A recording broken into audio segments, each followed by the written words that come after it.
वाजे दो ग्रोह हैं, एक है मोमिनून और एक है मुनाफिकून।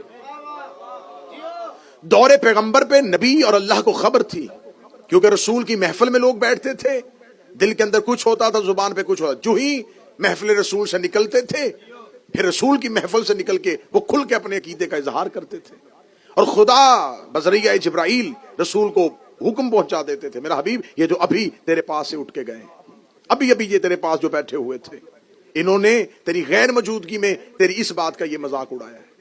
तो ये सारी बातें दौरे रसूल में तो वाज़ेह होती रही, और रसूल बताते रहे कि खुदा बार बार कह रहा है मुनाफिकून के लिए ये आयत भी भेजी है, ये भी मुनाफिकीन के लिए भेजी है, ये भी मुनाफिकीन के लिए भेजी है।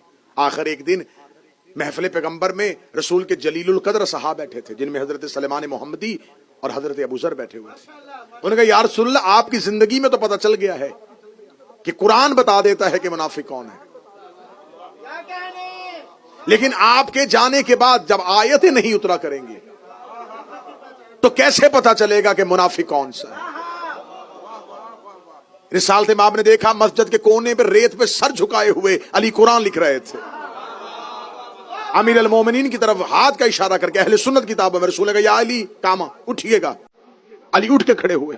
रसूल ने सलमान अबू ज़र से कहा पूरे मदीने के मेरे सहाब को बता दो, ये है मोमिन और मुनाफिक की पहचान।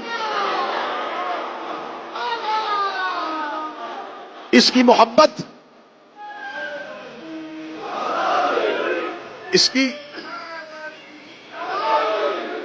इसकी मोहब्बत ऐने ईमान है।